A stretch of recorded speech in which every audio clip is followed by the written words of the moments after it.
Everyone is doing well. Today is May 27th, 2021.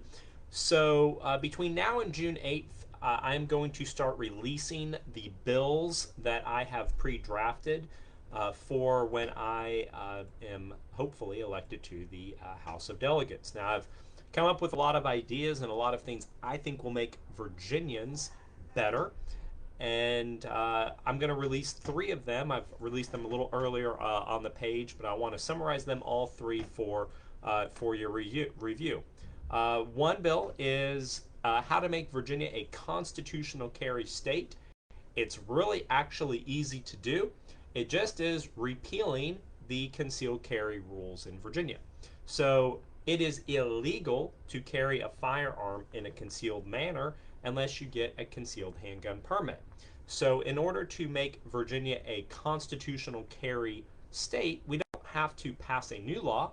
We just have to repeal the law that requires you to have a permit for self-defense. So we've talked about this a lot. You know, the Supreme Court just came out with a case the other day, the Virginia Supreme Court, where it said a gun inside of a backpack, as long as it's zipped, would be okay in your car. But if it wasn't all the way zipped, it wouldn't be okay. I mean, we're just in an absurd situation in Virginia with where you can carry a gun, how you can legally carry a gun in your purse, in your car, if it's zipped up, but if it's not zipped up, it would be illegal. It's nuts. So it needs to go. It's not making anybody safer.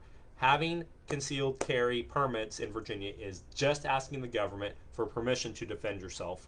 It doesn't make anybody safer. People who are illegally possessing guns are still going to possess guns concealed, not going to ask for permits. The people that are legally possessing guns are the ones having to pay a fee to defend themselves. It needs to go away.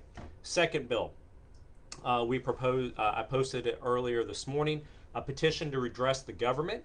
It requires the circuit courts in Virginia to address citizen complaints when the government is doing something in either violation of law, or if there's not a law that addresses what the government is doing, allows the people to get the courts involved without the courts throwing cases out like they did in Donald Trump's cases on his election challenges, and like they've done in many of our cases on jurisdiction. Oh, we don't have jurisdiction. We don't have jurisdiction because there's not a law that says we have jurisdiction. This gives citizens a right to go to the courts and puts the courts in the place they're supposed to be from the beginning, which is a equal branch to the government to check the government, the elected government, in a equal manner, and give citizens a venue to be able to do that. And then the third one, which is by far my favorite, deals with campaign finance. I posted that bill up here. I gotta tell you, I had a smile on my face when I was writing this bill. I hate the Citizens United case from the U.S. Supreme Court.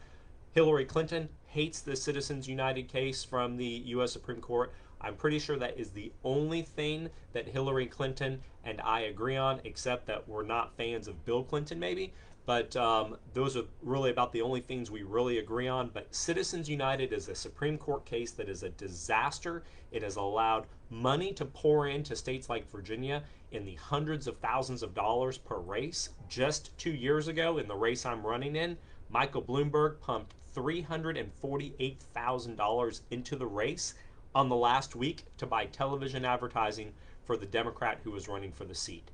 We've got to get rid of Citizens United, and the way you get rid of it is we start chipping away at it. So what we do is we put federal restrictions on campaign finance so that you can't donate more than what you could donate to a U.S. Senate race, and then we deal with the PACs in a way that says you can't have this unlimited spending of PACs like that's how Michael Bloomberg did it. He used one of his PACs to come down and buy $348,000 of advertising to benefit Nancy Guy. We're saying you can't do that unless you can prove that at least 75% of the money was sourced directly from Virginia, which of course Michael Bloomberg can't do because it's all secret money and it comes from all over the country.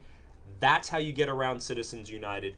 And can you imagine what it will do to Virginia politics if we put the nozzle on how much money comes in from out of state? And then the best part, which gave me the biggest smile in writing the bill, was this.